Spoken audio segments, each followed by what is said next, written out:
Good morning, everybody. We are just about a minute, not even a minute away from Fox 10 Talks. Glad you're already online, ready to hang out with us. Back from a couple of days of AK, ready to chit-chat with you on the big stories. Celeste will be joining as well. Here we go.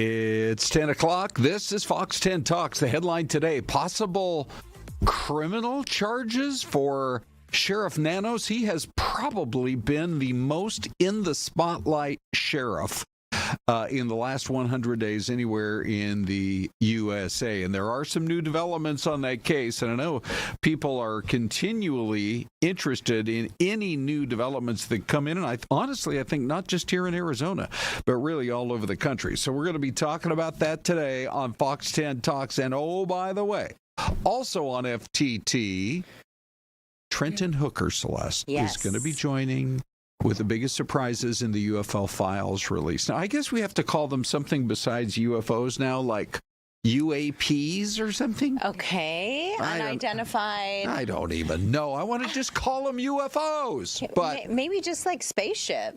Okay, good. How about biggest surprise amongst the various aliens? Potentially. Anyway, the 5 places that Arizonans say they miss the most. You're going to love this list. And if you're not having any fun, which apparently the news survey says we're not, then it's a chance for you to come up with some new ideas to have fun. We're going to help you have fun on this Wednesday. FUN, that's what we're all about. Thank you very much, And Celeste. Happy birthday. Thank you. Today's Ron's birthday, everyone. Yeah, I never thought I'd hit 39, but it's finally arrived, 39 Celeste. looks good on you, Ron. I have to say, and now I'm so boneheaded sometimes.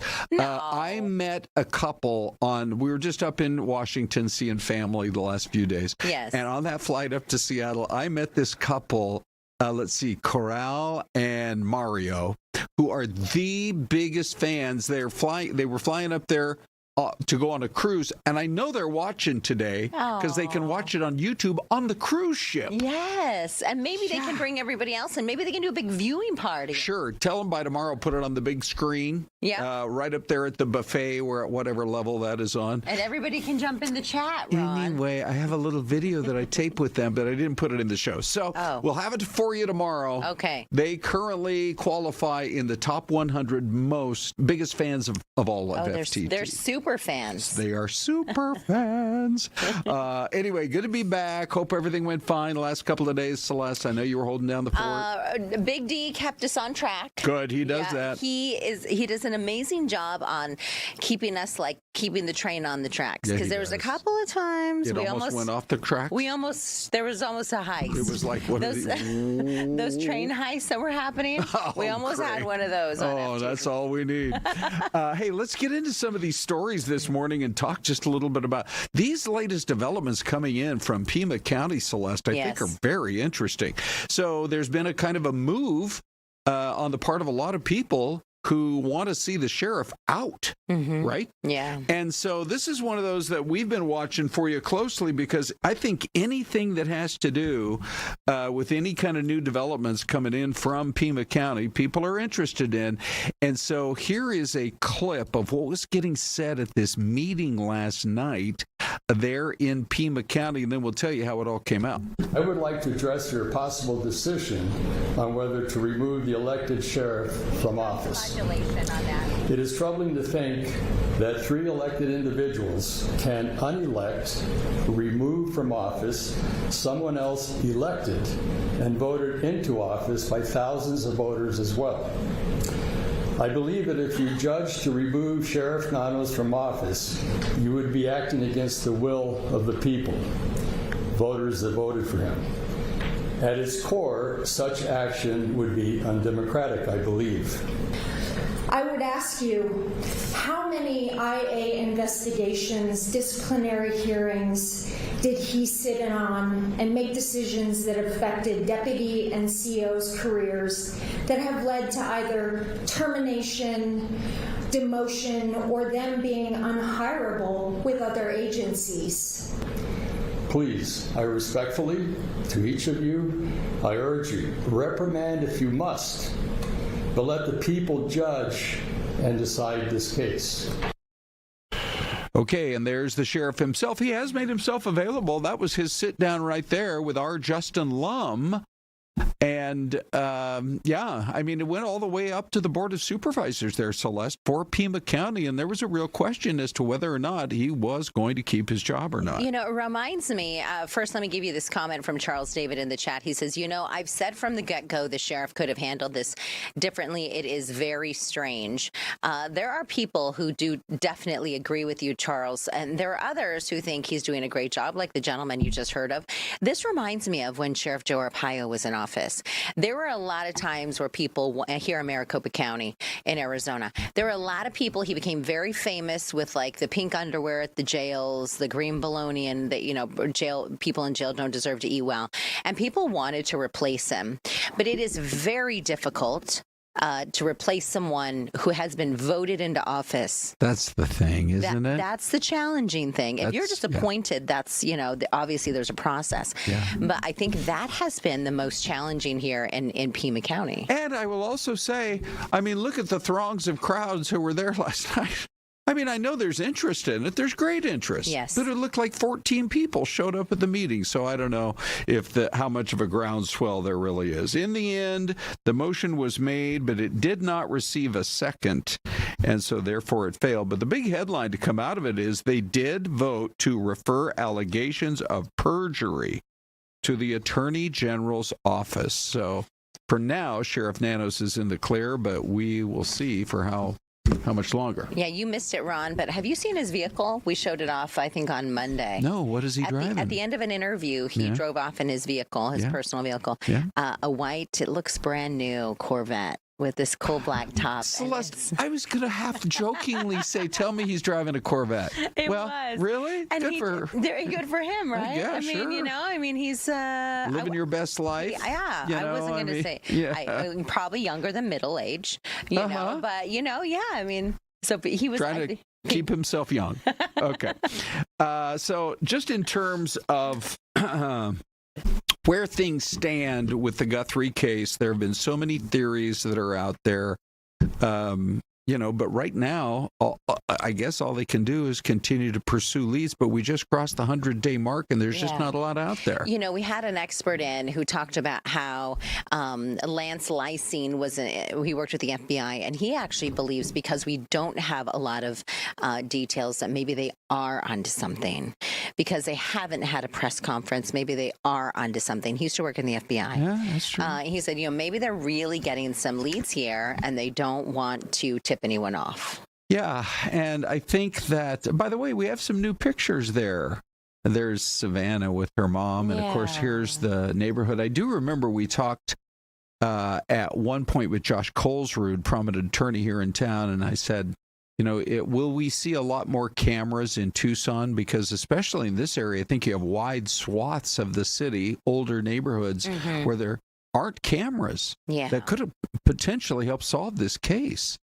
And he said, that'll happen for sure. We'll see. But the doorbell cam, I think, has been the biggest disappointment, that there just hasn't been any so far reliable tips called in. You sure thought somebody was going to know who that guy was. Well, and especially with the $1 million reward that the family still has out there. Yeah. So there's still that. There's, of course, the surveillance footage, and the newest images you just saw were from a post from Savannah from over the weekend on Mother's Day that she posted onto her Instagram. Oh man, tell you, it's tough. Okay, well, let's talk just a little bit, Celeste, about what happened in Superior on Mother's Day. I don't know why this keeps happening. This was incredible, and the angels protecting this vehicle, and probably the person in the plane. Okay, here we go. Ready? Oh my God, why is he so low?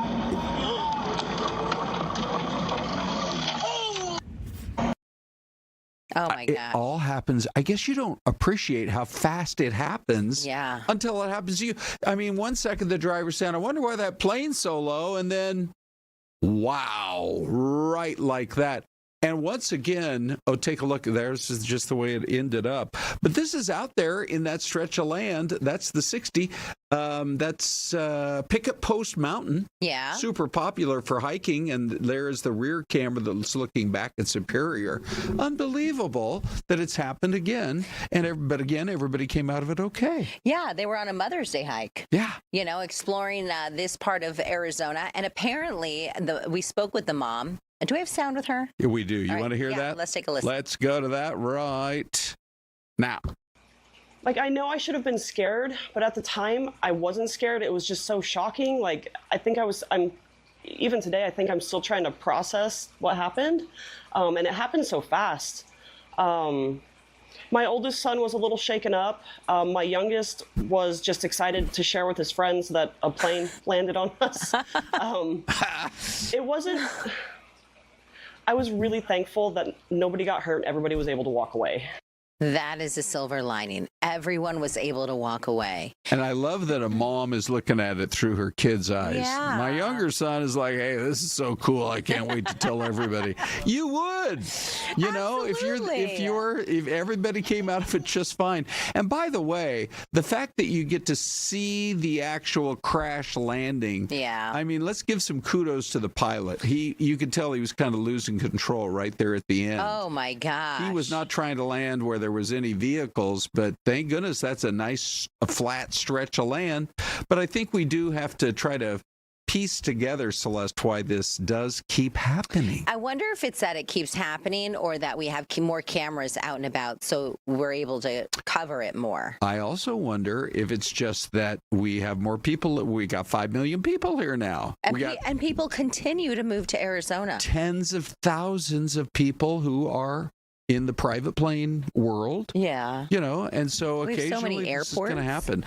happen. Hopefully by tomorrow, the next part of the story will transpire, which you would think would be, you know, that we hear from the pilot. Yes, and the other reason why I think people are moving to Arizona is because they're big AZAM fans. So they want to come here to run into Ron Hoon on a hike in Mesa. Thank you. And want to say happy birthday to him on his 39th birthday. Thank you, Sherry Nevada Pup. Oh, thank you, you guys. Yes. Dave said people are already a quarter till we went on at 9:45. They're already online saying happy birthday. Oh, so great. You guys are the best. All while Thomas is nursing his wounds with Tiger Balm. Oh, no. Yes, we hope we're wishing you healing, my friend. And now, here's what's coming up next on AZAM. Have you seen what is really in these UFO files? Trenton's been digging into. You have got to see what he came up with. I can't wait. This is the mystery camera, by the way. A little preview for you.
It's Fox 10 Talks every morning, hanging out with you, friendliest chat online. Even if you're watching on Fox 10 TV, come join the chat on YouTube. And Celeste, we got to get to the poll question. Let's do it. Because, you know, now that we know there's a second Arizonan being monitored regarding all the Hantavirus stuff, here's where, well, I guess we're supposed to call it the Hantavirus, you know? Like a haunted house. Oh, like a haunted house. But Hantavirus? I really don't feel like changing. What are you calling it, Hanta? I'm still going Hanta, like I just walked out of Cleveland. Hanta. Hantavirus. Anyway, are you worried about it? Only 10% are saying yeah, especially since it can spread human to human. A little over 50% say no, I trust the CDC has it under control. 37% say so far no, but we'd better be watching it closely. And that's just on the QR code poll. All right, let's take a look at, if we can refresh this, I'll go ahead and read off the new numbers. What we have here is, are you worried about possible spread of the Hantavirus? Okay. 26% said yes, 20% say no, and so far no, but we better watch it closely is winning right now with 54%. Really? Yeah, I'm actually quite interested in the television poll because it indicates people are trusting the government. Yeah, which usually is... Does not happen. Doesn't happen all that often. Ay. Well, yeah, I mean, it pays to be skeptical. We're in the skeptical business, Celeste. Yeah, we're It's the news skeptical for business. you. Yes, correct. And there's something interesting that we have coming up too here, Ron. We want to bring Trenton in on this because here is Trenton. Good morning. Nice to see you, my friend. You've been looking into is some new files here about UFOs. Yes. So Friday we had the largest UAP file disclosure in the Pentagon's history. So we're talking about numerous videos, files, documents, photographs, some of this stuff even going back to 1945.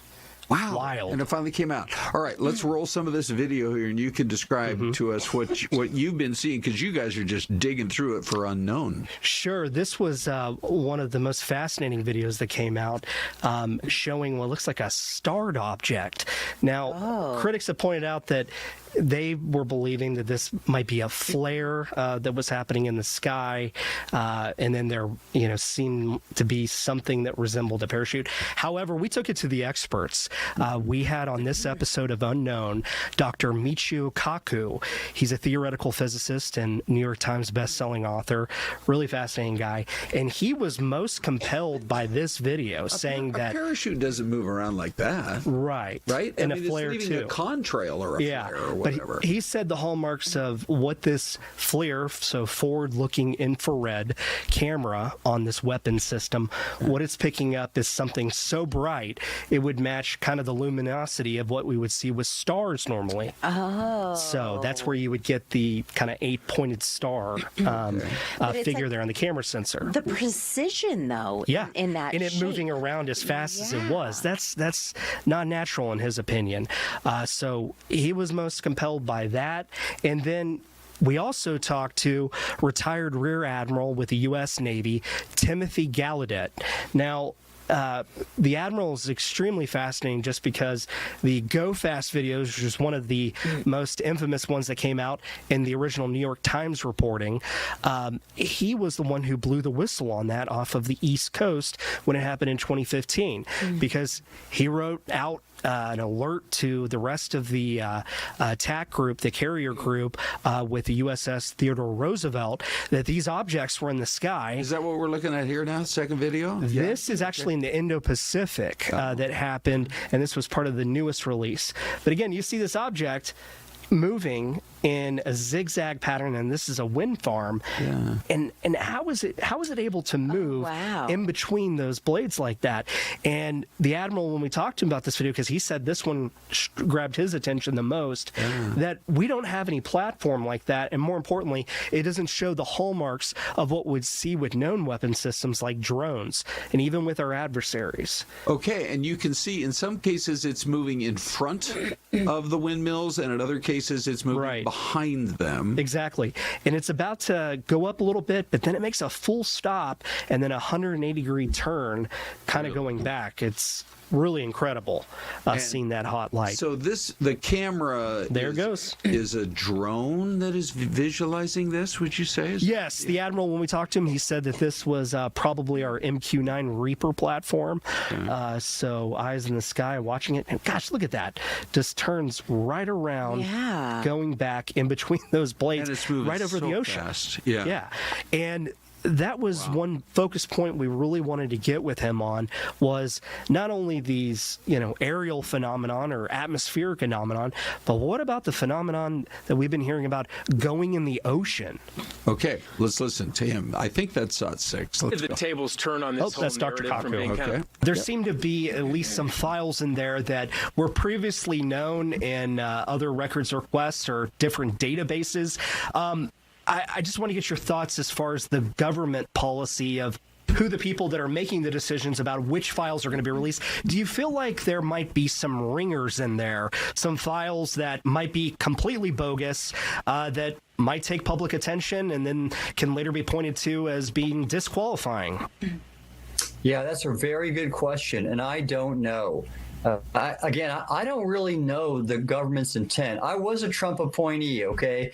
And I don't want to get too political here. Tim Gallaudet. Of course, the president's motivations are very much 100% in showing strength and preserving his power and executing it. So to say that our airspace is not fully being protected and our water space and our military forces in general is something I just don't see being square with what this administration wants to project. So, of course, now he's answering to a lot of people. I think the first 12 hours or so of the release of this information saw 340 million hits. Wow. So this president, he likes popularity too.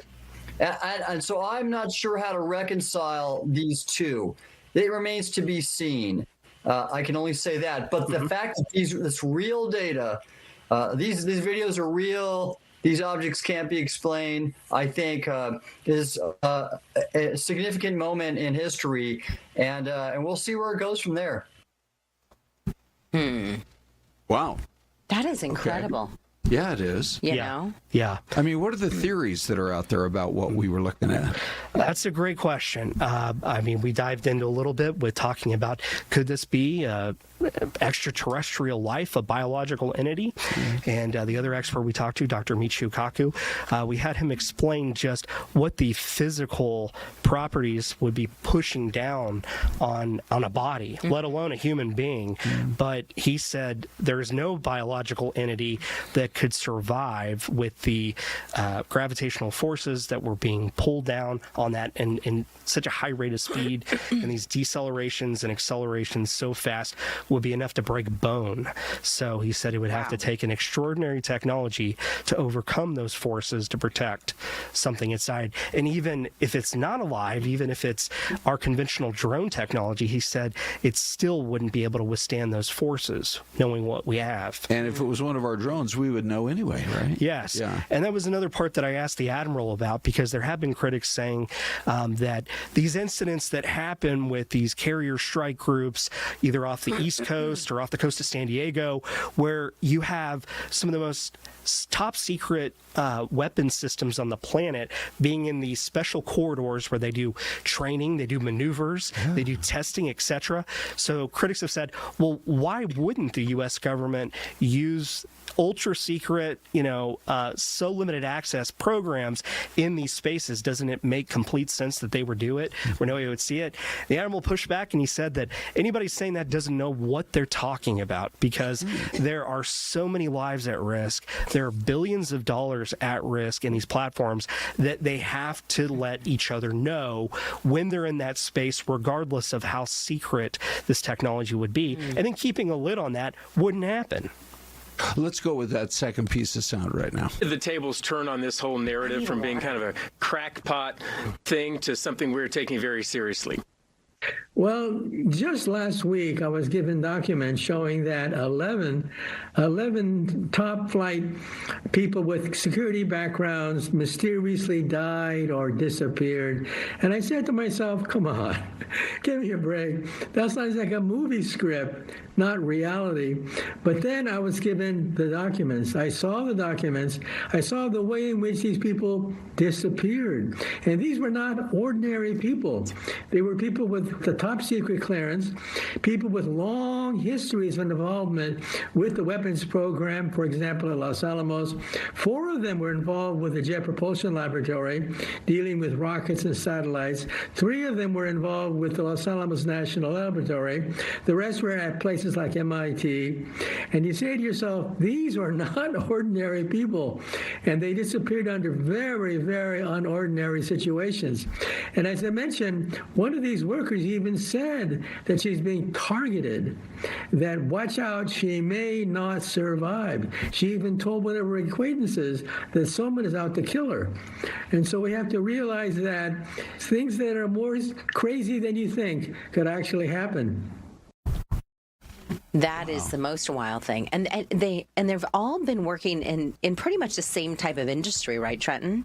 Exactly. And a lot of the people that were mentioned, the 11 people in that, most of them have either top secret clearances or are a part of special weapons programs these are the most secure secrets our nation has. You know, I was reading one of the stories, we were just chatting about it a moment ago. One of the women is hiking with another woman about 30 feet behind her friend, and her friend turns around and she's gone. Right. She disappeared. She's like, I don't know where my friend was. We were hiking together in the forest, and my friend disappeared. She was just 30 feet behind. Like, it is some of the most bizarre stories. Exactly. And I think a lot of our suspicions go to, okay, is this one of our adversaries? Is this Russia? Is this China? Is this a foreign actor trying to, get these state secrets? Or is this something else? Yeah. We don't know. Interesting. So we're going to be able to watch it all on Unknown. Tell us how we can watch. YouTube right now, full episodes up, and we'll also have it on the Fox Local app. All right, looking forward to it, Trenton. Nice Thank work. you both. Appreciate it. You guys on Unknown. Man, Celeste, they get more views than we do. Wow. You know that? Well, I mean, and we're big. So huge. Yeah. You're huger. I just get to hang out with you two. I'm just happy I get to do that, buddy. Thank you. All right. So coming up next, do you miss the good old days in Arizona? We are going to tell you the 5 places that Arizonans miss the most. We'll share a little nostalgia ourselves. Yeah, and throw your ideas, your guesses on the Mystery Cam in the chat.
And we're back, and we are ready for your guesses. And we're really all over the map today, Celeste.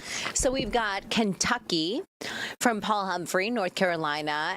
We have a couple of North Carolinas. It looks like some sort of maybe like a campground or something, right? Like it looks like little cabins or something. They're all different colors. Mm-hmm. We have an Arkansas from Louis Gonzalez, Virginia from Linda Monterth. Wherever this is, I really want to find out about it, Celeste, because, I mean, the houses are different colors. Is Thomas it a camp? Favola Is it a says, school? Huaraches, Mexico. Whoa. All right, Thomas. You know what Huaraches is? No, where Sandals. is it? Mexican Huaraches. Oh, nice. Okay, so I don't know. I guess, Charles is in Texas. Paul's in Kentucky. I guess I'm going to go North Carolina, but that's a big state. We'll find out. Celeste, how about you? I think I'm going to go with Alabama. All right. Here we go, everybody. Randleman, North Carolina. Randleman? Yeah. Okay, now we got to go back and look. Stand by, everybody. Dave is at a big meeting today, so we're going to go to Abby in just a moment. But let's just find out about Randleman, because, I mean, we try to give you some Randleman. I wonder if Randall is like the guy who created it. Okay. You would think. You know what I mean? You got Uncle Randall. I'm looking for a camp there. I don't really see it. So it's right where the I-74 and 73 meet. Oh, it's best known for its NASCAR heritage. Really? Okay, so it's south of Greensboro. Especially the Petty racing family. Population of 4,600 in 2020. So Richard Petty and the whole family is from that area? Yeah, Oh, that's Richard super Petty. cool. All right. And nearby attractions include Victory Junction, a camp founded in honor of Adam Petty. That must be Victory That's got to be Junction. Victory Junction. Oh, Celeste, you and I together, we're unstoppable. We're going to find out this information for all of you. Okay, so it's on Fred Lineberry Road, and now you know. Now you know. How about that? Okay, so we welcome you back. There's your mystery cam answer. You know what we should do, though, Celeste? What's that? Is both Abby and Isabella are working hard on today's show. And do every day. They do. And so on the Dave Cam, we're going to go to Abby because she's been looking at results on the poll question. Hey, Abs. Hello. Good morning, everyone. So on our YouTube poll right now, we have 811 votes, 58 comments. 27% say yes, they are worried about the possible spread of hantavirus, especially since it can spread from human to human.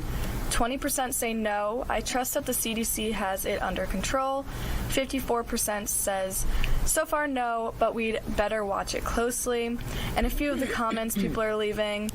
Golden Blue 846 says no, but not trusting the CDC either. Roxanne Charbonneau, MB8OL, says no, it probably is an overblown PR stunt like COVID. I don't trust the CDC, and the people who get it are being treated. Charles David 5137 says, honestly, I'm worried about everything lately. And one more. Way to go, Charles. Yeah. Weezin PV says, I am not worried. I would like to know more about it, such as where did it come from? Yeah. Yeah. All right, those are good comments. Really Abs, good. thank you. Yeah. Of course. Thank you, Abby. Guess what? We have the president in China. I believe we have the video. This was, about 5 o'clock this morning, our time? You know, Celeste, early. that is normally like a 15-hour flight. Okay. But they made a stop in Alaska. Ooh. And they picked up an extra passenger. And maybe some halibut. I would hope so. You know, some smoked salmon. Oh, my. Can you imagine doing a little fishing on the way to China? Yeah. So here it is. Here's the president coming off the steps at Air Force One. I don't believe this time around the First Lady accompanied him, but there were family members. I think I saw that Eric Trump Jr. was on board. Okay. And here's the greeting. I have to say, Fox News Channel was hilarious. Brian Kilmeade was saying, does anybody on our channel speak Chinese? What? I don't know what they're chanting, but I think it's positive. That's true, though. How do you know what they're actually saying? Right? Okay. I feel the same way, Ron. You know what I mean? Yeah. It's like when I go to a different country and you're thinking, what are they saying? Yeah. Well, I went to China. Tomorrow I'm going to toss up a couple of pics from China. Are you? And I tried to learn the language, but it was difficult. It was, harder than you would think. I guess you can say, is it ni hao? Isn't that hello? Yes, Ni right. hao. And my favorite moment was, so we hired this guy who came every day and picked us up and drove us around. Yeah. I mean, because I don't think you can rent a car in China. Like you just show up and you're like, yeah, I'm with Avis. I don't think so. Oh, okay. Do they As have an Waymo? American. Let's hope so. Anyway, it was pretty cool. So there was a driver and the tour director guy, and his name was Tony. And I mean, he was right every morning at 8 a.m. on the dot. He was there picking us up. Was he Chinese? Oh, yeah. So his name's Tony. Correct. They all have American names over there. You know how that would actually be cool? You go to a different country, but create your own name in that native language. Okay, so we got to come up with a Chinese name for you me. if you ever go to China. Thank you. But anyway, it was great because the driver the whole week said zero. And I'm like, this guy is like apparently well trained. Yeah. He never says a word. He doesn't speak until he's spoken to. We're talking to Tony, and he's conversing in English. And I'm with my daughter and her husband, Michelle and Nick. And at one point, Nick pulled out his phone, and I said, so how's your juice so far? Because he was looking at his battery usage. And Tony's interrupting. He's like, what do you mean juice? So you were kind of helping them with the lingo. Anyway, so here's a guy, 4 days in a row, never says a word. We get out of the car at the airport, and he looks at us, and he actually does a kind of a polite bow, and he says, welcome to Beijing. Oh, my God. At the end of the week. So he was working on his English. He didn't quite. And the he welcome, the meant goodbye, I'm sure he did. Yeah, in Hawaii, it's the same. Aloha is hello, and aloha is goodbye. Oh, Celeste. So maybe we need to come up with something like that in all the several countries. Okay, so anyway, now you know the video. The president's here. He says we don't need to have too much of their help in terms of solving the Iran issue. Yes. But a lot of people think that China could play a middle-of-the-road brokerage kind of role and somehow try to, because they give billions to Iran every year for their oil. They do. And,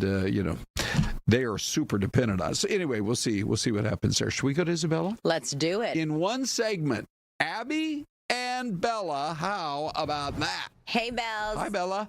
Hello, good morning. Coming in this morning, the breaking news is from South Carolina. Now, you guys may be familiar with the name of Alex Murdo. He is a former, very high-profile lawyer, and he, in 2023, was convicted of killing his wife and son after they were both found shot to death on their 1,700-acre property in South Carolina. But today, the new breaking news is that the South Carolina Supreme Court has thrown out this conviction. So the reason is because they found that a former clerk named Becky Hill was found to have obstructed the entire investigation. So what happened is several jurors say that they experienced this. Becky Hill was writing a book that she was trying to increase sales on, and she was telling jurors things such as, you need to watch Alex's body language, you need to really listen to what he's saying, don't trust him, things like that. So she did plead guilty, and she is serving 3 years of probation. They also say that on top of the court clerk, that they were focusing too much on his financial crimes that he did plead guilty to, but they say it negatively influenced if they were able to essentially give him a fair trial. So they have turned over this prior conviction, and the court is ordering a brand new trial.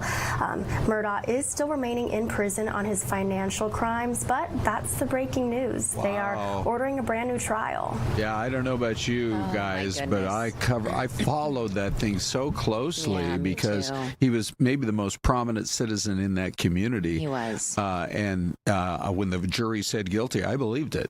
And, so maybe he gets a new trial, just on technicalities. Yeah. Or I'm not quite sure why this clerk would have been trying to influence the jurors. But anyway, it's a small town. We'll see what happens. Where this happened. There's a documentary about the case and kind of how it began.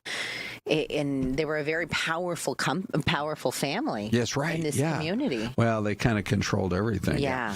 By the way, I don't know if we still have Bella or not, but I was going to ask her. Celeste, your story of the day today said that we're not having enough fun as Americans. Yeah. What are you doing for fun, Bells? Do we have any ideas on how we can be more fun as people? Well, I think just having a good work-life balance. I've shared this before, but Abby and I, after work, we like to go on walks and get some sunshine on our face. I think just really emphasizing spending time outside and time with friends and family. I totally agree with that. Oh, yeah. Celeste, do you have any? First of all, this study kind of surprised me. 77% say they need more time to watch TV. I know. I was thinking it was FTT. Maybe they were like, we need more FTT in our lives. I'm sure that's true. But I think also sometimes for some people, they enjoy a good documentary, they enjoy a good reality show, just to kind of unwind and get stuff out of their mind. So it's more that we need the time to go do these things that we want to do. Yeah. And like I would do a big hike every week if I had a little bit more time. Okay. Like I would do the Freedom Trail at Piestewa or the Choya side of Camelback. Love that Freedom Trail. I do. I love it. But it takes like a good 3 to 4 hours. Yeah, and I would say, what about a pool party? Oh, Ron. Yeah. Okay, what are the libations? What are you serving guests at your pool party? Well, it's going to be Kool-Aid, Celeste, because I don't drink booze. I love Kool-Aid. But I will just say, that's what we're doing for my birthday today. Renee informed me last night. She said, we're going over to the kids' place. And they don't have a pool in their yard, but they have a community pool. We're going to take it over. And who's bringing the Kool-Aid? Kelsey, probably. Kool-Aid Kelsey. Kool-Aid Kelsey. So how about having a pool party? If you have grandkids, the more the better. Absolutely. or like Belle's go on a walk for lunch or something like that, Hey, coming up, which, by the way, how beautiful is that shot this right is gorgeous. there? Is this Seattle? I think it is. It sure looks like it, doesn't it? Wait a minute. Or is it Portland? Yeah. Inquiring minds want to know. But anyway, Jon Noetzel comes up. The 10 biggest stories in American history, we're counting them down. It's amazing.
Welcome back, everybody. And by the way, we figured this one out because it looks like Seattle, but then I said to myself, Celeste, Yes. there's no Space Needle. Right. And so I will just say, I took a speech class when I was going to school at UW. Oh, okay. And we all had to get up in front of this group of students. Yes. I remember one of them was a UW cheerleader. Ooh. And I was always kind of intimidated by her. Really? Yeah. So were you nervous? I was a little bit nervous, but the topic of my speech was I suggested, because of overcrowding, that we pick up the Space Needle and move it to a little suburb called Fife. Oh. Instead of. And what did she think of that? keeping it in What did she think of this? I don't idea? recall her reaction, What was but she the rest wearing, of the Ron? crowd, What was she probably her cheerleader uniform. But To anyway, class? so this is the cameras in Seattle. You're looking across the water at Bellevue, which is, I think, trying to compete with Seattle for the best skyline. It's I really think so. quite incredible. By the way, up this there. is Big D's hometown. That's right, Dave. Remember, we talked about it the other day. He went to Clyde Hill Elementary School right in the Bill Gates neighborhood. Wow. I don't know if you ever ran into Bill or Melinda. Maybe but he's Bill's cousin or Bill's nephew or something, you know? Can could you be imagine? long lost. Dave is hiding all that money and mattresses and things like that. Bill Gates is? No, Dave. Oh, Dave is hiding his money in Yeah, mattresses. the money that he gets from Bill Gates. Yeah.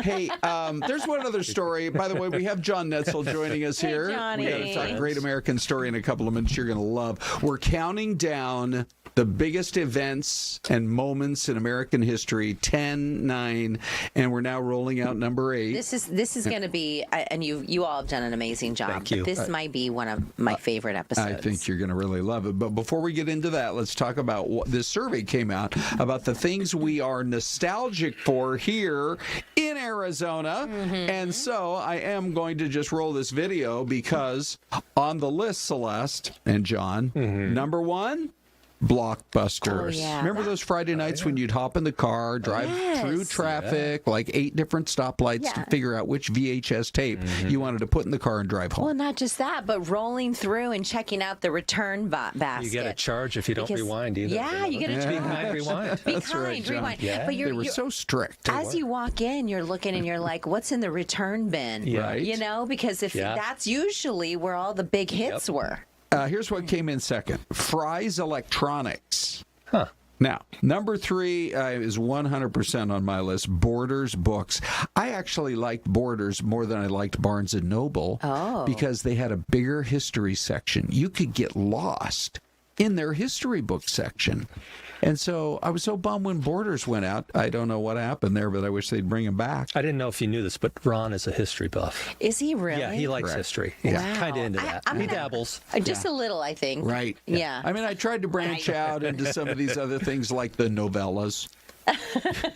Ron, there's a lot of people who can't turn away from this novellas. The romance novel. I had to stick with anyway, so that's second. Borders is third. Number 4 is Hollywood Video. And number 5 is Walden Books. They were never that big, but they were in every darn mall you'd ever walked into. Yeah, they were. Like that one at Fiesta Mall upstairs on the second floor. You know, I really loved Wet Seal as a teenager. Do you guys remember? It was like a teeny bopper store. Now they have Forever 21. And they still have Orange Julius around. But I'm trying to think of some. Oh, my grandmother always would go to Montgomery Ward. My nana would say, I need some new pants. And we would go to Montgomery Ward, and she loved the elastic pants. And I have this vivid memory of her walking through the pant aisle and stretching out the pants to see how they stretch. And what about Thomas? Thomas, this is great. He's like, Farrell's ice cream. Oh, wouldn't you love going to Farrell's? There's still thrifties around. What in some of the water and ice? When you needed shoes, you go to Tom McCann. Yeah, or Payless. Remember Payless? Oh, there's still a few of those around. I used to go to Payless shoes all the time. Maybe you should start going there again, Celeste. I got to find them. I mean, I don't know what you're paying for your shoes, but I'm sure it's a pretty penny. I'm paying more, not paying less. So anyway, we were brainstorming about what makes us nostalgic, and let me just see here, Celeste, if I can pop up the ones that we came up with. I'm nostalgic for 1993 when the Suns were in the NBA Finals and gas was 89 cents a gallon. Definitely. Can you believe that? That's crazy. All right, that's mine anyway. 89 cents. Look at that, look. Did I look that nerdish back in the 90s? You look good, Ron. Look at that head of hair. Yeah, thank you. And you're so sure of yourself. Look at that thumb. Are you hitchhiking? Yeah, I must be. It was legal back in that day. I'm like, I a can't young believe. John Havlicek. There you go. Thank you, John. Nice reference. Oh, Celeste, what's this? Oh, this is AI.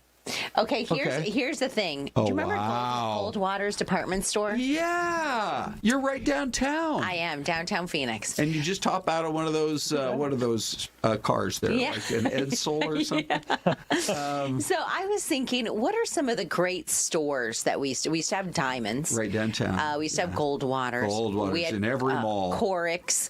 Those are some of the oldest. Goldwaters, actually, to give you a little bit of history here. Oh, wow. It was one of the most important and recognizable retail chains in Arizona, of course, tied to U.S. Senator Barry Goldwater. Sure. They were a Polish-Jewish immigrant family. Okay. Big Mike Goldwater came here. He had actually how a lot of department stores began as dry goods stores. So this was a dry goods store. It used to be called, I think it was the Boston. So that's how it began in the late 1800s. Now, Celeste, I want to see a lot more of you in the 50s. Oh, I think that I actually sent over another one. He must have not used it. Oh, no, hold on. I got buttons I can punch here. Let's see. What else do we have here? So that's that one. And then I sent him another one with me dressed up like the 50s. That's it. Oh, okay. I sent him another, and maybe I'll put that in my stories on Instagram at Celeste Fox 10. Yeah. It was me and dressed in the 1950s garb. Celeste, we got to bring that on tomorrow. I'll put it on. For sure. Okay. Like we were saying, Jon Noetzel comes in. We could do a whole hour every week with John. Absolutely. Sure. What do you want to talk about? Let's talk about Lincoln. Oh, yeah. We got a good show that's about to drop this week on Fox Local. When's it dropping, John? I think it's dropping, what's today, the 13th? I think it drops tomorrow. Yeah. Okay. You're dropping like it's hot. Drop it like it's Local. hot. So, yeah, we're going through the top 10. This is a subjective list because, you ask anybody, they're going to come up with their own list. But top 10 events in American history, counting down to July 4th. So every week we've got a new episode. Yeah. We just finished Apollo 11, which is hugely popular, apparently. Yeah, thousands of people viewing that one. John does such a good job, Celeste, with just the introduction. Oh, he does an amazing. Here's what he cranked out for our intro for this week's episode, and then we'll talk a little bit more about it.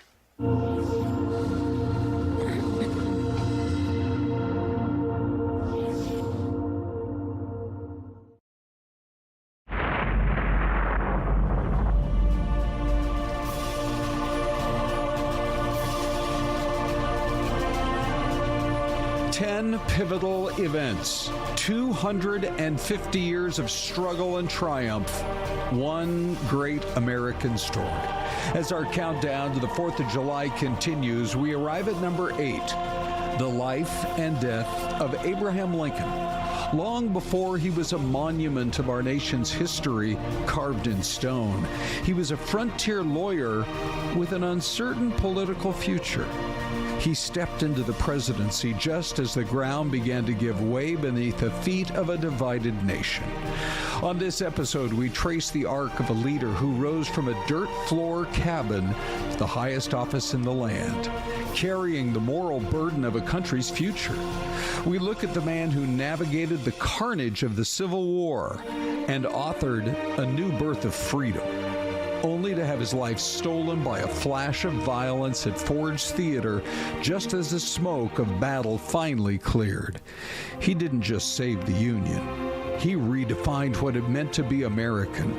The 16th president, the fight for the soul of a nation.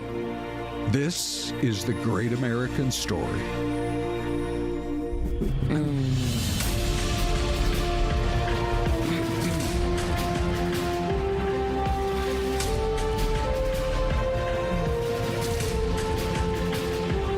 I just loved getting to dig once again into the life of Abraham Lincoln and share stories. Yeah. John, I mean, the most of all the people who have ever lived in the United States, no one has had more books written about his life in various aspects than Abraham Lincoln. Yeah. He is so iconic, he deserves the Lincoln Memorial, that gigantic statue. Yeah, he could have probably been up higher in our list, honestly. I mean, it's a tough list to come up with, but we thought that definitely, and rather than just focus on his assassination, which a lot, there's been so much written and so much done about his assassination, we wanted to talk about his life as well. I mean, there's his life is amazing when you think. Hey, Ronnie, do you have that Lincoln video? I know we're importing some stuff for the next hour's show, but I'm going to try to hit VO7. There you go. So like when you think about where he came from and born into abject poverty. I mean, there's a picture somewhere coming up here of his boyhood home, his childhood home, and had a dirt floor. Yeah. I mean, you know what blew me away was, as we were going through this stuff, was that he had about 1 year of formal education total. When you combine all the various years, right? And he had the only book in his house was a Bible, and so he knew the Bible well. Yeah. And he would walk. He would walk great distances just to borrow books and to read these books, and he would read like the same books over and over again. But by the way, there's his home. That's his Springfield home. Yep. It still sits there to this day, and you can go on a tour. So highly recommended in fact, Springfield. It morphs into what it looks like today. There you go. Yes, and it's just, I mean, it's like he left an hour ago. Yeah. I mean, I think we go inside here in a second here. Once we go inside, I think when we were chatting about this not that long ago, I read a book called Lincoln's Battle with God. Yeah. That's what it was. It was about his faith. But he talks about his mom sweeping the dirt floor and singing gospel hymns at the same time. And it's interesting when you look at different parts of his life. He was interesting. Yeah. I mean, he was a complex man. There's no question about it. And during a very complex time in our history. I mean, 39 days after he took office, we were in the Civil War. There were states that had already seceded before he even assumed office. Yeah. He walked into just, think about that. And there were some that were saying, sue for peace. Let's end the war, sue for peace, and we would have been two different nations. He held us together. It's really quite incredible. He did. All right, John, will you come back next week so we can talk a little bit more about the next episode? We got another one. All and right, that one's in the can and done and on the shelf, ready to go. Looking forward to it. Yeah, they're coming along really well. All right. Yeah. Nice work, John. Yeah, nice thank work, you. Ron. Break time. Ty and Anita are next. Day.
available, come on in. Time now 11 o'clock. We're going to keep things rolling on Fox 10 Talks. We have a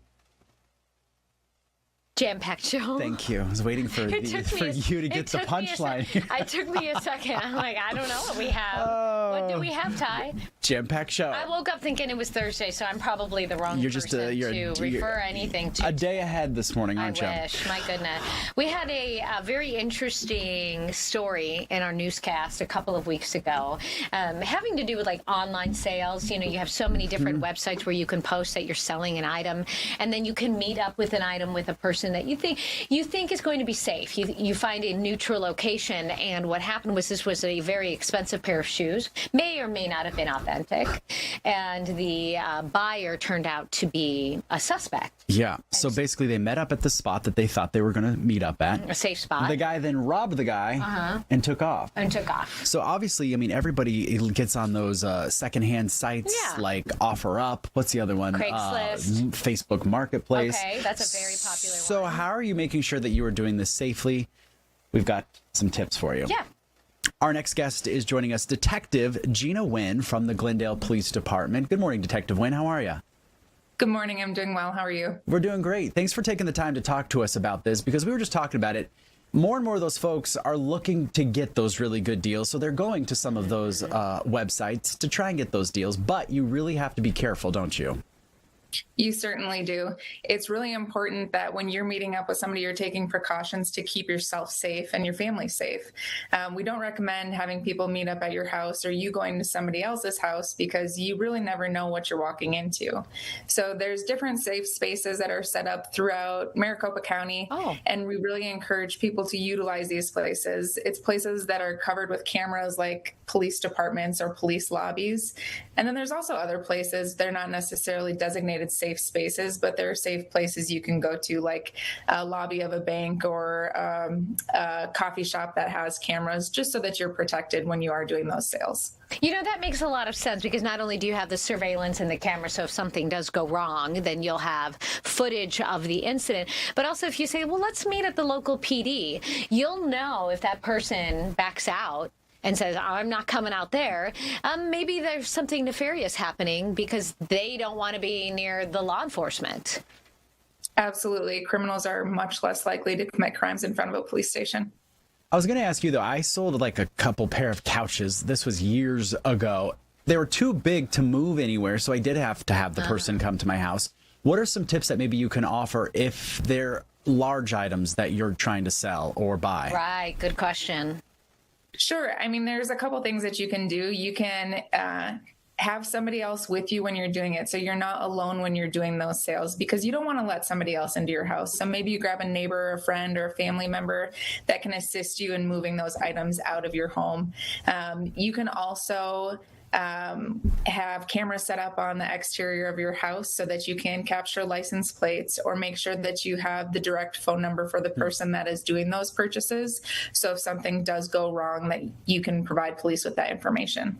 I guess when you're looking at these ads, is there anything that you can look for that would make it look like there might be a problem? How do you know that this is legitimate? I mean, I know like on eBay, for example, it'll list how many items people buy, but usually you're shipping. But, you know, on the local sites, you don't really necessarily know if the person is legitimate. You know, my coworker said it best. If it's too good to be true, it probably is. So take that into consideration when you're purchasing something, especially high-end products or like phones or appliances or things like that. If the price is way lower than it should be, there's probably something a little bit hinky about it. You mentioned that you're allowed to use some of these spaces like Glendale PD to come in. Do you just tell the officer that's sitting there at the desk, hey, I'm going to be doing a transaction. Do you mind if we just do it right here in the lobby? Or what's kind of the protocol? So for designated safe spaces, I can speak on behalf of the Glendale Police Department. When you come up to our substations, there's signs outside that say that this is a designated safe space and everything is being monitored by 24/7 surveillance. So you don't even have to go into the lobby. It's just directly outside of that, which is really nice and really convenient for people trying to buy or sell items. Okay, so if this does happen to you, do you call police? Let's say you're not at the police station, you met at a random gas station, parking lot, mall parking lot. Do you call the police? How do you file a report? How do you get the information down so that potentially you can get that item back? And if there is a suspect, maybe they get charged? Sure. The first thing I would do is contact the police. The sooner the better, because the sooner we get the evidence and the sooner we get the information, the less likely it is that somebody is selling that property or doing something with it so we can recover it. I would also really encourage people to save every message, phone number, take screenshots of the accounts that you're purchasing from so that police have that and can follow up on it. What about exchanging actual cash? I've heard some folks say maybe once you get the item, then you do like a transfer, like a Zelle or a Venmo or something like that, instead of carrying that amount of cash. Is that a safer option, or does it really just kind of depend on the item itself? I think it depends on the item itself, because sometimes people are in it to steal the cash from the person. Sometimes they're in it to steal the property. I think you can't go wrong with utilizing Zelle or Venmo or something in that sense, so that you take out that chance of somebody taking your money. But yeah, it's certainly dependent upon the person that you're buying or selling from. And this is a real life scenario. I know someone who bought a really expensive big like tool chest from someone and then decided they're not going to keep it. So they relisted it. There's a serial number on it. They relisted all the information. And it turned out that the cops showed up, and it was a stolen item, and the person who the item was stolen from reported it, and then the police came and confiscated it. So that person who bought it was out of the money. I mean, you have to be so careful. You do really have to be careful. And that's where I encourage people to take screenshots of the accounts of the people that they're buying from, all the messages, and then saving the phone numbers from the people that they purchased from. Because if you are a victim of purchasing that stolen property and not being aware of it, you can also be listed as a victim because you're out money because you purchased that product. And so it really helps law enforcement in their investigations and then helps protect you as well. All right. Well, Detective Wynn, we appreciate your time here this morning. That was a wealth of information, keeping people safe out there. You bet. Take care. Have a good one. Also, a wealth of information is our next guest. Indeed, he is. Eric Bottolfsen is here. All Wealth Planning. Let's talk about this, because this was an interesting headline that came out. Foreclosures are up 26%. So this was according to a Wall Street Journal report shedding some light on recent high foreclosure rates. 26% is quite a bit. Is there any way to figure out why we're seeing that? Sure. So there's a few different reasons. One thing that you can read in the article is that it is a 26% increase, but it is a return to pre-pandemic levels. So it's a lot of normalization that we've seen from a lot of different pandemic programs that have went away that protected people against foreclosure.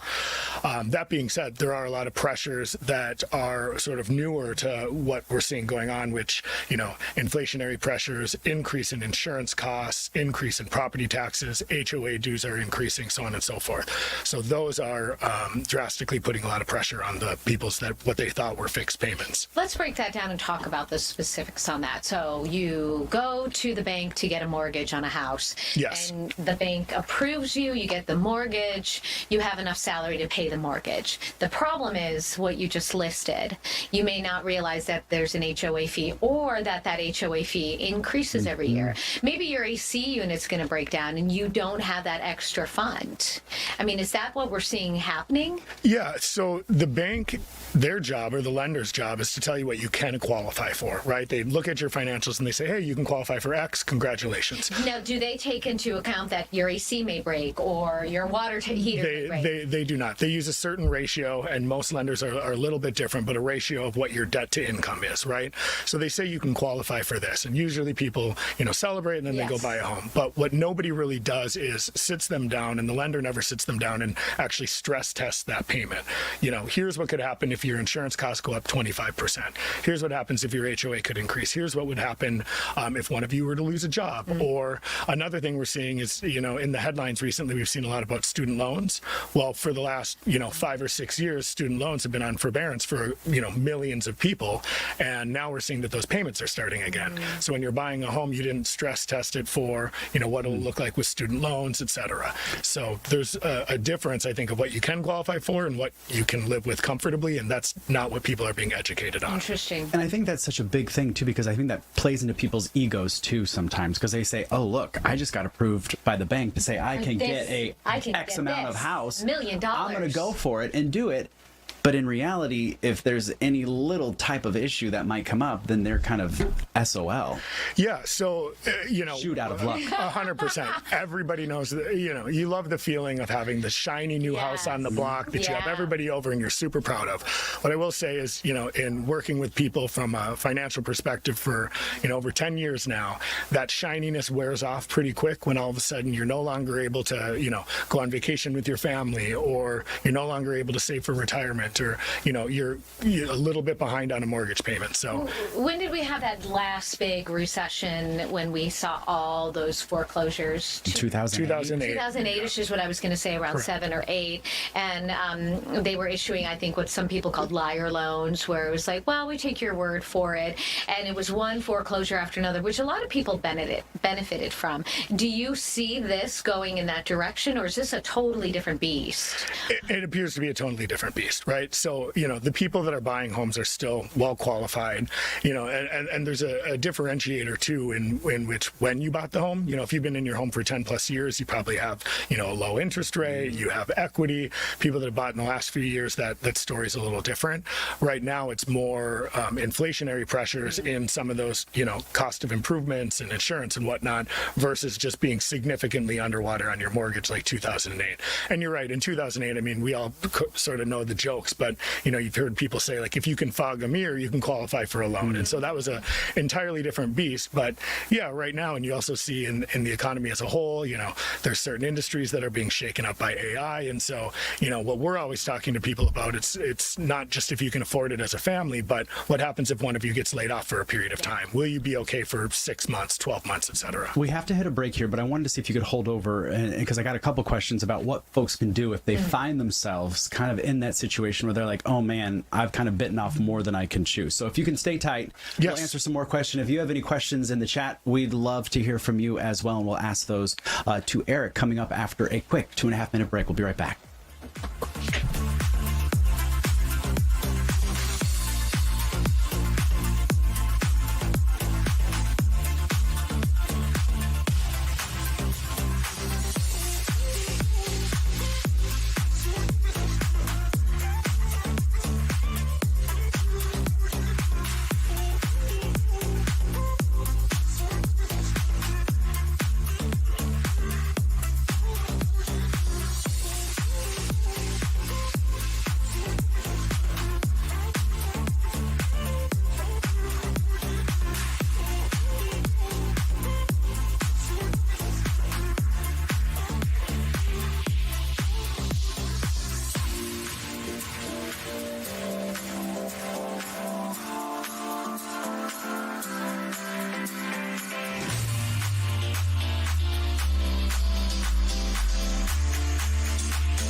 right, welcome back, you guys. We are talking with Eric Bottolfsen with All Wealth Planning.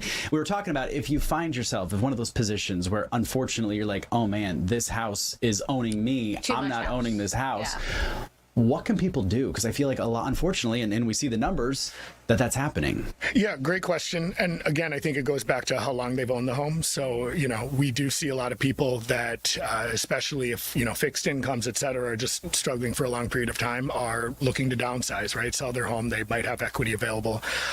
If you're somebody that's not the situation and you're trying to cut costs, I mean, one thing I always encourage, and it seems obvious, but people don't do it, is shop your insurance every year.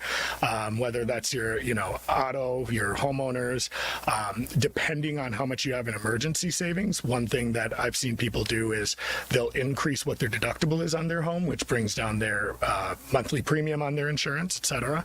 So again, it all kind of depends. One of the ways to do is sell your home, take the equity, downsize. Of course, it's not ideal, but if you bought recently, it's cutting costs, it's and then you're renting going into a room. A mortgage that's even higher. Could be higher. So we see a lot of people getting roommates, unfortunately, that might not have necessarily wanted one, but it's either cost cutting, you do what you have to do, or unfortunately sell. Eric, we have one question real quick, and we've got to let you go. But this lady's asking about reversed mortgages, and if that is a way to kind of get yourself out from some trouble.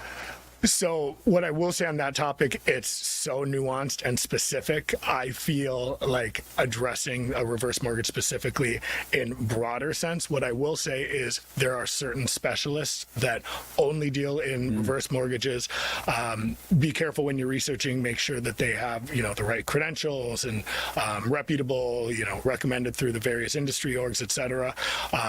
Those had gotten, a negative name over the years, but in some situations from a planning perspective, I do know that people have been able to utilize those to make ends meet. I just would make sure it's appropriate for your situation. Do your research, and make sure you're working with somebody reputable. And reverse mortgages when you're taking out that money. Correct. And then basically like giving them your house. Correct. Okay. Eric, how do folks get a hold of you if they have some questions? Yeah, so you can find us on our website at allwealthplanning.com, and there's more information about our firm and our contact information there. Thank you. We'll Wealth of information. Yeah. I always do that. Get it? It's a funny joke. Wealth. They've heard it before, and they're both they both rolled their eyes at me. Okay, jam-packed. Here we go. Number 3. All right. Listen to this. There is CDC is reporting ticks, the highest number of emergency room visits for tick bites that they have seen since 2017. And obviously here in Arizona, in those higher elevations, we do have some ticks. So we have Dr. Jim Frederick joining us via Zoom this morning. Dr. Frederick, good morning. Hi, doctor. Good morning. Thanks for having me. You bet. So walk us through, what are we seeing when it comes to these ticks? Yeah, there's nationwide. There's been an uptick in an emergency room. To play off the puns, a wealth of knowledge here. There's been an uptick in emergency room visits for ticks, and actually, this is actually tick removal. And one of the things that we've learned at the National Pest Management Association, we surveyed Americans and found that only 31% of Americans actually know how to properly remove a tick. So I think this is sending people to the emergency room. Okay, so tell us, how do you properly remove a tick? Yeah, well, there are lots of home remedies for how to remove a tick, but the best way to do it is just simply with a set of tweezers to get a hold of that tick right at its head, and then slowly but steadily pull. Don't yank it, don't twist it. You don't want to break any part of that tick off inside your skin. Believe me, when you're pulling on a tick slowly and steadily, it will let go, and you'll be able to remove that thing from your skin. And it's important to remove ticks as soon as possible. It often takes time for ticks to be able to transmit disease, and that's the real concern when it comes to ticks on people. Can you talk a little bit about what type of diseases they will give you? I think Lyme disease is one of them. My uncle was bit by a tick, didn't know it, and has really suffered for many, many years because of it. Lyme disease is the #1 tick-borne disease in the United States. It continues to grow every year. In Arizona, it's not as much of a concern, but still, you ought to be aware. And any tick bite could result in some sort of disease transmission. So, for instance, in the higher elevations in Arizona, we're certainly concerned about the Rocky Mountain wood tick, and that can transmit Rocky Mountain spotted fever. Which is not as prevalent as Lyme disease, but certainly is a concern in Arizona. I was reading your notes here, and you had another one that I've never even heard of, alpha-gal syndrome. What is that? Yeah, alpha-gal syndrome is kind of a new thing on the scene. It's transmitted primarily by a tick called the Lone Star tick, usually in the southeastern, mid-Atlantic states. And what it does is it results in an allergy to red meat. And so weeks or months after being bitten by a tick, you develop an allergy to red meat. So you're eating a hamburger at a barbecue, and you can have a severe, in some cases, severe allergic reaction to that. That could last months or years. Interesting. A couple comments that I think are somewhat interesting in our chat here. Someone says, old days, we just used a cig.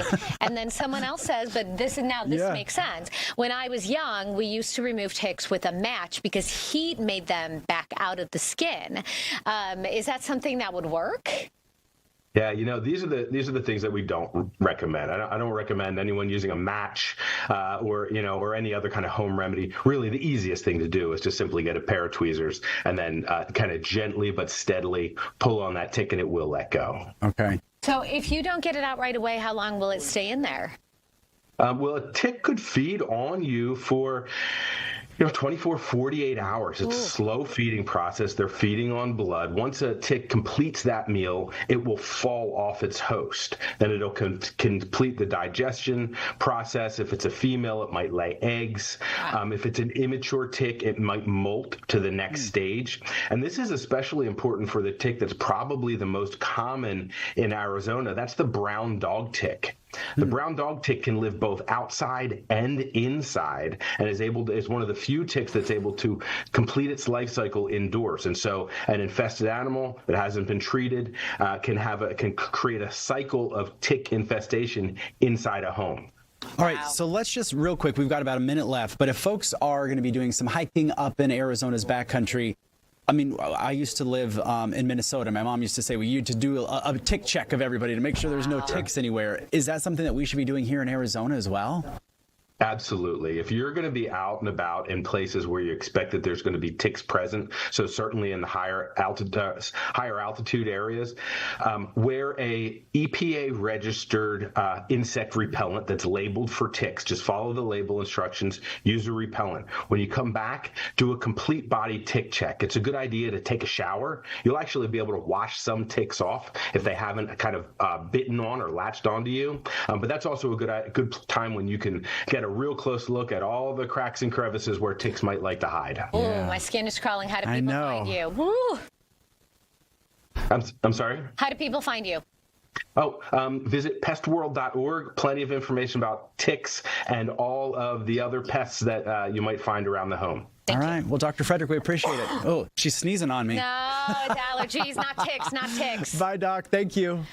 Thank you. All right, we're moving on to our next guest. Oh, I gave it away. I was trying to do a slow reveal. We have Edible Ed here. If you have joined us on the morning show, he joins us quite a bit to do some really fun cooking segments. But we wanted to get your backstory, Edible Ed. So awesome. Good morning. Happy Wednesday, everybody. How are y'all doing? I'm thinking it was Thursday. Me too. You did? That happens quite a bit. I know. Always on Wednesday, I think it's Thursday. Okay. Yeah, it happens to me a lot. I have to work on that. What is your story, Edible Ed? So my name is Edible Ed. I was a chef in LA real long time ago, but I've had 6 back surgeries that prevent me from cooking professionally now. But people ask for my recipes all the time, so I decided to create a YouTube cooking show. And my wife and I, we have our almost 11-year-old daughter. Her name is Emma Bites. She is my official taste tester on our show. But when she was born, I saw her and I was told that I would need a wheelchair sooner than later because of how severe my back problems were.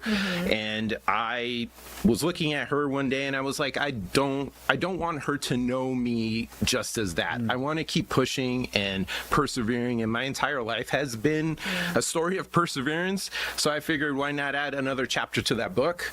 So I decided to create my YouTube cooking show where I teach people how to cook fun and delicious stuff, but I also kind of talk about life lessons and how to be a good person and how to spread love like butter, all disguised in the cooking sphere. That warm, salty butter that just spreads really nice. What's your story? Tell us a little bit about the history and why you've had so many back surgeries. So my family is from Guyana, South America. They immigrated here in 1983. I was in my mommy's belly when they moved here, and my parents have worked hard from day one of the moment they came to America, and they had the dreams and the aspirations of having a better world for my brother and myself. So I just kept running with that. I went to college and I didn't really know what I wanted to do. I wanted to be a professional athlete. I'm 6'7", so I'm a big dude. I played every sport imaginable, but I wanted to be an athlete. But when my back kind of started barking at me, I realized that wasn't the path I could take. So I decided to go to culinary school, and I've always liked cooking, so I figured, okay, let me try my hand in that. My back got worse, and that's when I pivoted to making my YouTube show, and now I cook with my wife and my daughter, and I get to cook with all kinds of people all around Phoenix, but primarily at the Children's Museum on Thursdays. So that's why I always think it's Thursday, because I get really excited to go cook with my little chefs there. Ed, I wanted to ask you this because, I mean, you mentioned it, but cooking became your real passion. And when you were not able to do that professionally, what was that like for you? I mean, that must have been kind of we've only got a minute left. We'll have to have you back, Edible Ed, but anytime. What was that like? Very depressing, and I still fight with that depression daily because everything I do hurts all the time. But I have to decide, well, what's my purpose? What am I doing this for? And once I figure that out, I realize then, in the end of the day, we'll all be okay. Yeah. Well, why don't we have you back on in a couple of weeks and we can talk about all the inspirational quotes you have. I love inspirational quotes. Maybe we can throw some out there. Oh, I'd love that. Yeah. Tell us about the cooking that you do at the Children's Museum. Yeah, so I cook with all my little chefs every Thursday. Tomorrow we're going to be making some roasted corn salsa. So every week we do a different dish, and all my little chefs come and they make the food themselves with their parents, and we just have a blast. So, I mean, how could you not have a good time cooking with little kids? I love it. And what is your handle, Edible Ed? Because you post some cool stuff. Yeah, you can find me on edibleeds.com or edible.ed.cooks on Instagram, or Edible Eds on YouTube. All right. Awesome. Thank you. Thank you. Thanks for coming in. And we are going to have you back because we ran out of time today. We had a jam-packed show. We'll unjam it. Yeah, thank you. Have guys. a good one, everyone. I appreciate it.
Well, there you go. It's a nice cloudy day. Celeste, oh, you love a cloudy day. Oh, yeah. We don't get very many of them. I know. So when we have them, it's just like a little bit of rain, too, here in Arizona. When we get it, we love it because it's very rare. We'll take a few drops. I don't know if that's really in the offing today, but anyway, Crystal was saying from early this morning, we're going to get some clouds. We're going to have some days in the 10-day in the 90s, which is like all to the good. Yeah, and if you feel a few drops today and you look up and there's no rain, could be a bird. Celeste. Right straight to the bird poop talk? I'm just saying, and they say it's actually a lucky day if you get bird poop on. Oh, it is? Yeah. Really? I think so. I mean, anything could be your lucky day. Right. It's all downhill from there. Anyway, let's see. I'm just going to pop up our cam here. Oh, look what Dino did for us. Wow. I don't think that's the mystery cam. I hope it's not. That is a very beautiful shot. I was about to reveal where it is. Okay, let's ask you first. Is this around the nation or is this in outside of the country? It's ready. Okay, this is like our own little version of Dino. I think he just generally pops up a cam. So it's in the eastern half of the U.S. Okay. It is a kind of an inland coastal city. It's not right on the ocean, but it's close. So you have kind of this inlet waterway that leads out to the coast eventually? That is correct. I'm going to go like a Massachusetts, maybe? That's really good. So what building would that tall building be? The Capitol. The capital of Massachusetts. Okay. Well, see, I'm treading lightly because I'm not sure whether that's the mystery camp. Anyway, you are locked into Maryland as your to what did you say, Massachusetts? Mass. Or was it Minnesota? One of the M's. Mass. Mm-hmm. It's Missouri. We have a lot of M states. Worcester. Is this Worcester? Worcester. All right. So Des is went home sick. Yeah, she's not. She's healing. Yes, we hope that she's feeling better here as the day goes on. Yes, but Celeste, always great hanging out with you. And what could possibly be better? I'll tell you what could be better. Let's bring Justin on. Thanks for that intro, Ron. Yeah. Hey, how you doing? Good morning. Good to see you. You guys have been working hard on a big investigative piece that's going to air. Yeah. Do you guys want to show the promo first, or do you want to? All right, let's go for it. It's just a little 20-second deal. It's good. It's Simone, do you have the saw? Because we added it later on. Maybe. Yeah, she's going to grab it. But this is just the introduction. Yeah. And we put these together just so that the audience understands. Here's what's coming up. Because now we're on streaming all the time with the Fox Local app and on YouTube. It's different than just sitting down and watching a TV show. But Simone, you give us a high sign. There's no saw. Okay. So you guys will. Hang on, Big D. I'm going to put Big D on the case here. Put Big D on the spot. Jeff isn't here anymore. I don't know what to do. Oh, okay. But you want to look at his face? Look at his face, Ron. Well, look at that face. Jeff Haggerty is responsible. We informed him earlier. Yeah. It's all good. Okay. I don't want to get in the business calling out Jeff because he saves this show up. We love Jeff. Everyday business. Yeah. A matter of fact, I've often advocated for a return to the Employee of the Month. Oh, we used to have those here years ago. What did you win? Did you get your picture taken and it was put up on the wall? You were put in the monthly station newsletter. We had a monthly newsletter. Really? Baby's born. This person's retiring. So and so went to a conference. And so had a house party on a Friday night. And you weren't invited. But do you all know who I'm talking about? Wow. There's a big house party. Oh, here this we Friday go. night? Yeah, somebody knows. At Justin's place? No, Justin. Okay, fine. Are we invited or not? He's not going to your party. What's happening? Come on, what's happening? Dude, what is happening right now? Fox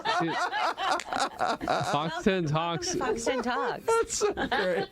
People are getting called out. People are like, there's a lot of shots being fired. I was actually a proponent of dropping a disco ball at some point from the ceiling right here. Oh, man. I gotta stay away from you guys. This is why I only visit you guys like once a month. Who have we called out so far? Jeff Haggerty, who we love and want to stay on his good side, and Justin, who now never wants to be a guest again.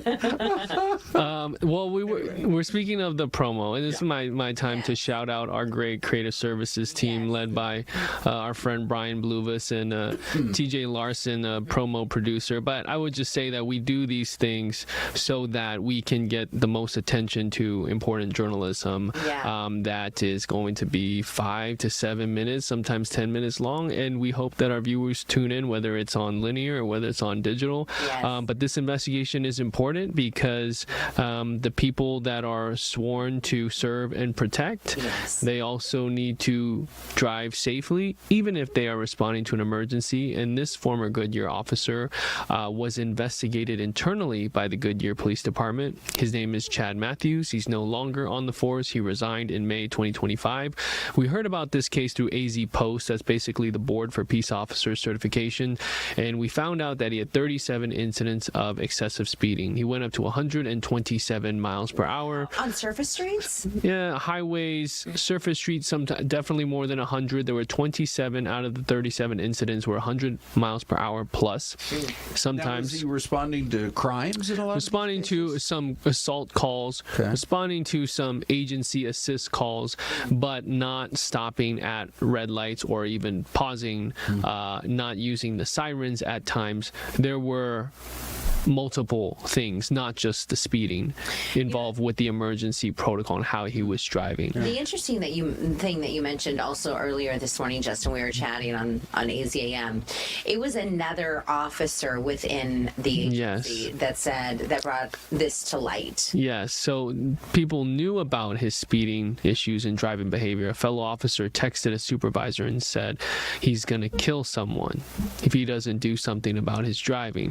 So the chief sat down and spoke with us about this, and the chief admits that this driving is just not okay. Now, you've got to get somewhere in a quick fashion, that's one thing, but he says, not even stopping at certain red lights. I mean, someone could get hit, Some of these were less important calls, I would say, but they were under the tier priority one. So they are priorities, but 120 miles per hour at times, 113 miles per hour on surface streets.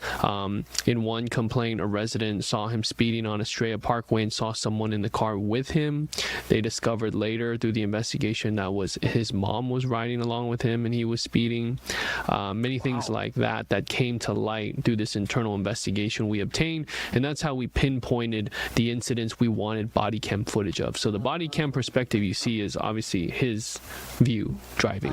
And so mostly was this driven by citizen complaints or internal? You had both fellow co-workers and some residents. And then we learned of a 2023 internal investigation as well, which ended up in an 8-hour suspension for driving through the Gore area and trying to pass people on the way to an off-duty job. And the reason that we have Gore points, which is that area outlined with white as you're on the on-ramps and off-ramps, is because there was an officer who was killed in that area. That's what they call it, the Gore point. I did not even know that. You're not supposed to cross over. And so, there's some things that you need to remember when you're doing that, and lives can be affected. Yeah, he drove through that in 2023, 8-hour suspension, take-home car privileges were taken away for a bit, but then this 2025 investigation showed that from 2023 into early 2025, you have the 37 speeding incidents. So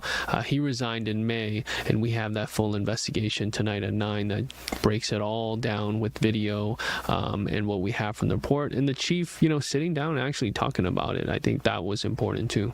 How has he responded to all of this? Has he kind of clammed up, or is he willing to speak about why he was doing any of these things? He did not want to talk about it. Yeah. Just a quick phone call, did not want to talk about it. Right. Yeah, that was it. But his statement that he made in the investigation process, he acknowledged that he was wrong. He said that he didn't fully understand the policy, the emergency response policy, something to that effect. He worked in Washington State for 10 years before coming to Goodyear. He was a sheriff's deputy.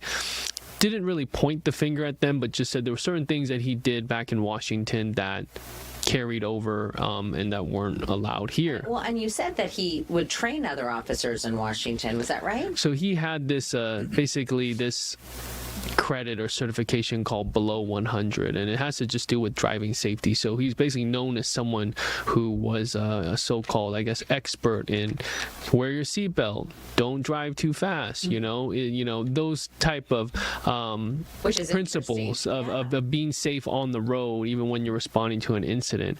So having that knowledge, yet going as fast as he was, not always using the lights and sirens at the same time, the chief says 1,000% correct decision to fire him if he did not choose to resign. If you're a citizen and you see this kind of behavior, is there a protocol for how you're supposed to follow or file a complaint? I believe you just call your local police department, say you'd like to file a complaint about an officer's on-duty conduct, and then take it from there. And then it's up to them to look into it. I think what really sparked this last investigation, though, was this text message from his peer saying he just blew through an intersection. Yeah. He's going to kill someone if he keeps driving like this. And that's what, basically, let's look back at the digital trail. Okay, let's go through all the body camera footage. All right, here are all the incidents. Now we have 37 where he's going, too fast or running through reds. And so, yeah. He didn't injure himself or didn't injure someone else in any of those 37 incidents. Yeah, none of them ended with a collision or someone hurt in any way. So that's true. Yeah. Where can we watch this? So we'll be on tonight at 9 o'clock. Usually for these pieces, we'll be in the 9:30 range, I'll be honest. So we'll be at the half-hour mark tonight, and our story will be online this evening to read, and then you'll have that to watch. And we'll you'll see that tonight. Well, thank you for getting us back on track, Justin. Yes, I know. It's my favorite moment so far in the whole show. What is happening? Emperor Ivan just said, rave, laser show in the backyard. At some point, we'll get invited to the party. Okay, for sure. Hey, Justin, you're the best. Thanks for hanging out with us. And by the way, here's the real mystery, Cam. This is it's a misty mystery. It's a misty mystery. Give us your guesses.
It is the mystery cam. By the way, Celeste, remember the earlier one that I danced around because I wasn't sure if that was Annapolis, Maryland. That is where all the plebes are hard at work. Right? What do you call that big structure? It's an obelisk. It's an obelisk. Anyway, yeah, we showed that live early this morning. They were all climbing to the top. They probably put the lighter individuals on the top. This is so misty, Celeste. It's a misty mystery camera. I really don't know what to think here. Okay. In terms of what we're actually looking at, but where is it misty like this? I mean, is it Canada? It's raining also. Okay, let's see. Okay, they're driving on the right side of the road, so that clearly is America. Now, would it be Celeste, in Canada, they also drive on the correct side of the road. I'm just thinking, would it be cheating? I don't think it is. To go to the Fox, hold on. To go to the Fox Weather app, Ron, and just see where it's raining right now. That's not. I don't believe that would be cheating. Let me just go, because I'm trying to remember where Krista was saying. While you're searching, I'm going to grab the app, everybody. We got a couple good. We have Sherry Nevada Pup who said Oakland. Okay. B. Miguel says Pennsylvania. Okay. Linda Monterth, it says Oregon. We have a couple of Oregons in there. Well, it is raining in Oregon. It's especially raining in Washington, where I just was, and it's snowing up in the Cascade Mountains. Oh, Linda Monterth actually said on the last one that you and I were talking about, she thought it was Maryland too. Oh, the way to go, Linda. But this is crazy. The rain's going all the way into Montana, into Missoula, Kalispell, Idaho. Celeste, we could go anywhere with this. I'll go Idaho on this one. Okay, I am going to go somewhere in Washington because it is raining like crazy. But it could also be BC. Now that I go up into Canada, I see it's raining up there too. But who knows? All right, I'm stuck, and so are you. What do you got? Okay, so here we are. Yeah. Here is your answer to that mystery camera. Oh, it's Athol, Idaho. Okay. Yes, so that's up by Coeur d'Alene. Yeah. In the northern part of Idaho. How do you say that name? You got to be careful, Celeste. If Athol. Athol. Athol.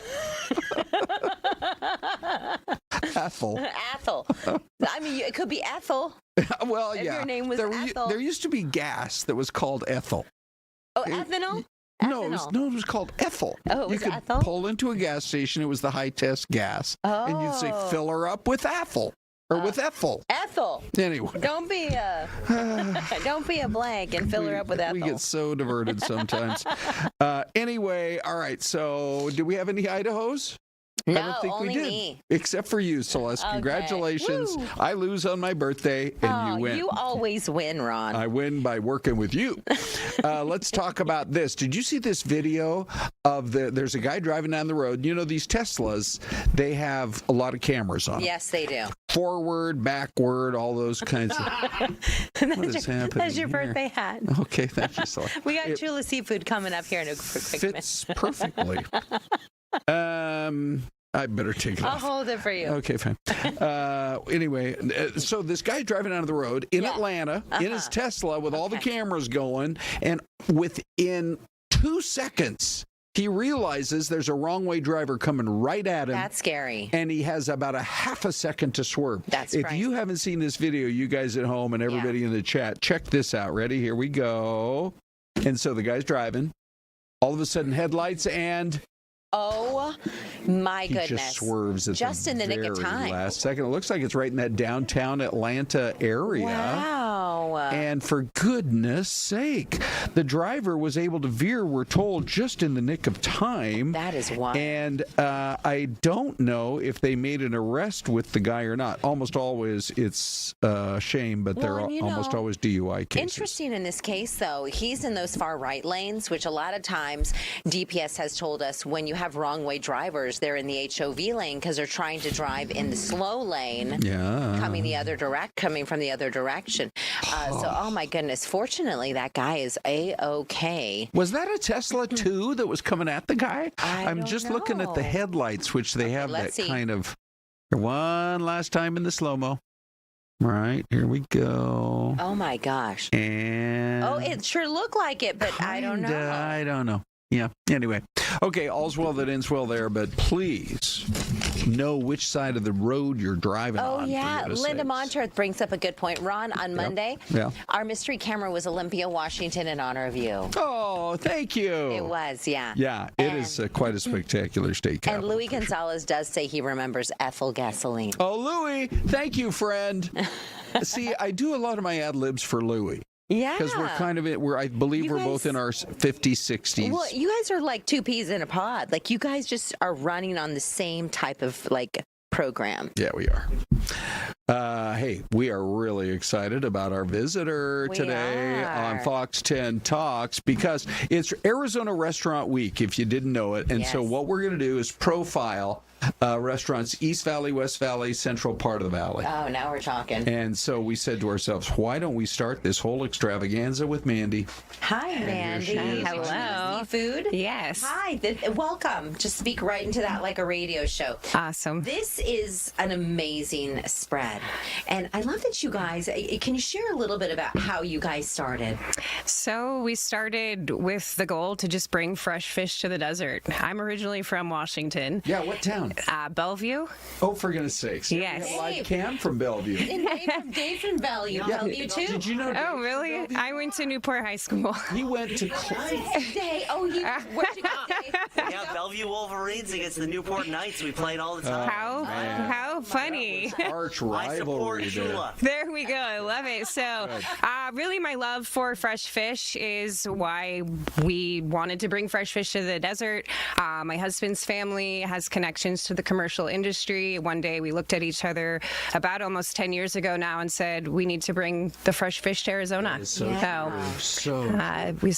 Were you in the restaurant business prior, or how did you? Yes and no. Okay. You know, I grew up in the industry with my family. My father had fat burger restaurants up in Washington, but I came down here and I'm actually a Walter Cronkite grad, and ended up in the food industry, just working through college. I worked at the Phoenician, various restaurants around the valley, and found myself back in the industry, supplying the valley with the freshest fish available. And you guys actually get some of your fish from, or maybe all, I don't know, maybe you can kind of let us in on this, but California is where you get some of it, right? Through the San Diego region. Yeah, absolutely. So for over 25 years, we've been involved with the commercial fishing industry over there, specifically swordfish.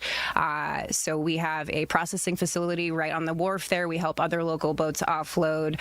We're bringing fish directly from San Diego to Arizona, but also from around the world we're flying fish in. Wow. Well, tell us a little bit about what I'll try to hold up a couple of these dishes here. Tell us what you brought in and what you guys specialize in. So we obviously specialize in fresh fish, and this is going to be our South Scottsdale's Arizona Restaurant Week menu. We've got our green chili tuna melt, our famous green chili tuna melt here, served with chimichurri. It's got noble bread, very simple ingredients on there with some spiced cheese. You dip it in that chimichurri. Yum. We're featuring that on our Arizona Restaurant Week. You have a couple of poke bowls. Yes, so that one with the salmon there is our Hawaiian bowl, a Finn favorite, if you will, of Chula. Nice. Really just featuring the fresh local produce from McClendon and our fresh fish. And it's a really just awesome introduction to poke or raw fish. Yeah. Okay, here we've got a tight shot. So let's I'll hold that up a little bit. Look at all the fresh veggies.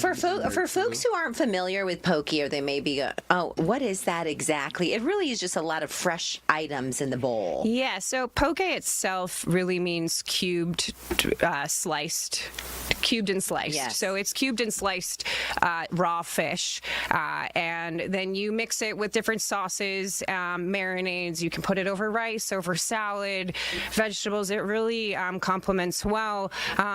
Like this one with tuna here, this is our monthly feature and a special item for Arizona Restaurant Week, a miso ginger noodle bowl. Ooh. So that's actually on top of noodles and has a different vinaigrette and sauce with it. Oh, and you have oysters also? Yeah, so I'm afraid those are going to slide I off. know. Yes. Apparently oysters are slippery. Who knew? Yes, you can enjoy some oysters, tuna crudo. Each of our locations is offering a slightly different Arizona Restaurant Week menu, so you can come check out any of the three. So how many? Where was your very first location in Arizona? Our very first location was in South Scottsdale on Hayden and Roosevelt. Yeah. So, and the other ones? Oh, we're going to switch. Oh, all of them. Oh, there wow, we got go. three. So are they different or the same at all three? They're different. Oh, So really? we'll have a couple, you get raw oysters or clam chowder intermittently at them, but then the entree features are different, so it gives you an opportunity to come check out all three of our locations. Yeah. Soon to be 4. Oh, really? Where's your fourth? You're finally coming to Mesa? Not yet. We are looking at the East Valley, though. We're opening downtown at the Arizona Center. Oh, nice. yes. Ron, we can take a walk down there. Honestly, I cannot believe that there is space right now at the Arizona Center. Everybody wants to be downtown. It's awesome. We're excited. We're excited. The end of this month, we should be ready to open. Can you hold up that big old poster here? We only got a minute left. I just want to make sure everybody knows. 3 courses. Oh, this is my favorite part of the show. Welcome to the Ron Hood Show. Oh, Celeste, you're still here. Hi. 33, 44, or 55? So we're doing 1 for 33. Yes. So you get to pick 1 appetizer and 1 entree at any of the chulas and enjoy yourself. Good. That's is so a great deal. I think so too. Thank you. For fresh fish, that is an amazing deal. Yes, come try something new. Get one of your favorites. Bring your friends, and come enjoy the restaurant week. Well, congratulations on all your success. I thank you so much. I really mean that. The restaurant business is not easy. It's not. Yeah, and you guys are at the forefront and kind of moving this concept because you're right. We need more fresh fish in the valley. Yes, we do. You've been looking at where you're going to go to get your omega-3s. Now you know. Chula Seafood. Yeah. Okay, that's great. Well, thank you, Mandy, for coming in, and we'll have to check in with you afterwards. You're going to sell out every night. Yeah. I appreciate that. Thank you.